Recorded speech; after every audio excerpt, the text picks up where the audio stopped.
Hi, I'm Greg Hunter, and this is the weekly news wrap-up for Friday, February 17th, 2012. I have to report on what I think could be the beginning of World War III. We are inching towards war, and it's being kind of ignored by the mainstream press. And here are two big signs that I says we're inching towards war. Benjamin Netanyahu, the leader of Israel, prime minister, says sanctions against Iran are not working. And the only question to ask there is that, well, if the diplomatic channel, the sanctions, aren't working and they're not talking, when do they start shooting? Next up, U.S. Senate. Bipartisan group of senators has drawn up a resolution. And they say two big things. A, they want a timetable for when is enough is enough. When do we call it that we think Iran's not going to stop its nuclear program? Next up, they say that dealing with a nuclear-armed Iran is not going to happen. They're not going to try to contain a nuclear-armed Iran. Talk about two big signs that we're inching towards war.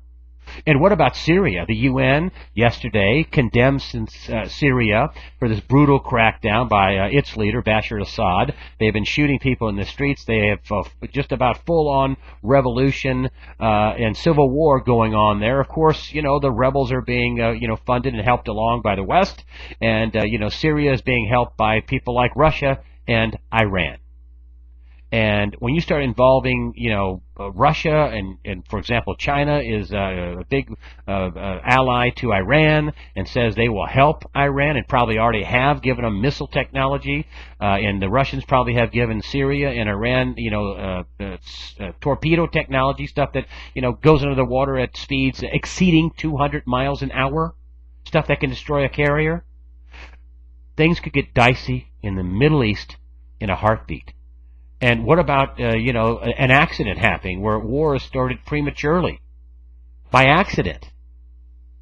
It's a dicey, messy, ugly situation that's being totally underreported by the mainstream media.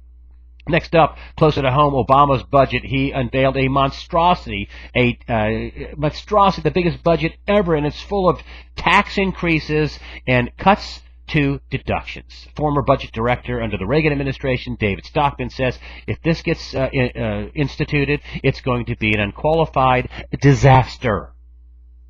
I mean, we are not in a recovery. I've been telling you that. They keep saying we're in recovery, we're not. But if you believe we're in recovery, this will kill it faster than anything. I think we're trending down, and this will plunge us down even faster, sucking more and more money out of people who work for a living to spend it on the government. It's going to be a disaster. I'm with David Stockman. Next up, the debt ceiling. According to a new report by Senator Rob Portman, he says we're going to hit the debt ceiling by October of this year, before election time. Now, remember, we raised it $2 trillion. Oh, that'll take us into 2013. No, it won't. According to Portman, we're spending the U.S. $132 billion a month. And according to David Stockman, when they do raise it, they're going to have to raise it another couple of $1 trillion. You wonder why gold has gone up. You wonder why all the big banks and some of the big financial people all say that gold is going to go higher. Yes, it is, because they're going to print tons and tons of money.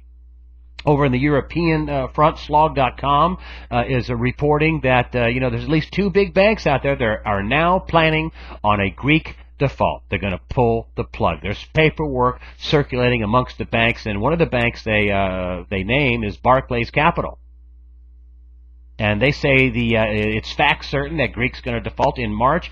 Date certain by the 23rd of March. We shall see. If that happens, the only question worth asking, according to Martin Armstrong, is who's next? Portugal? Spain? Italy? Maybe France? Don't think for 1 minute if Greek is the first domino to be flicked over that this is going to cause problems over in Euroland and here in America. It was reported yesterday that foreclosure rates are going to spike because of this big, $26 billion robo-signing deal, which is really a $26 billion deal between, the biggest banks and state and federal regulators to basically ignore perjury and forgery and foreclosure fraud. And now with this deal, pay a toll on the New Jersey Turnpike type deal and some pocket change. Now because of this deal, banks are going to be empowered to foreclose, and the foreclosure rates are going to spike. This was reported yesterday. Well, I told you about that on Monday, right here on USAWatchdog.com. And the trouble with the banks is big. And, this deal is going to spike foreclosure rates. It's going to add more inventory to the banks. Delinquencies are rising. That's another news story that was out this week. And maybe that's why TheStreet.com is reporting 165 U.S. banks are on the brink of collapse. Finally, flags flown at half-mast for Whitney Houston. She's a national treasure. She was a big star. I'm sorry she died.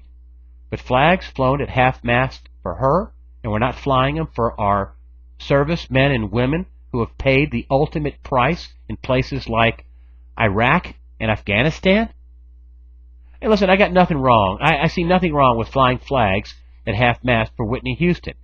But if we're going to do that for her, maybe we should do it for every dead serviceman and woman who gets flown into Dover Air Force Base in a flag-draped coffin. That's the least we can do for them and their families. That's the way I see it. I'm Greg Hunter. Thank you for supporting USAWatchdog.com.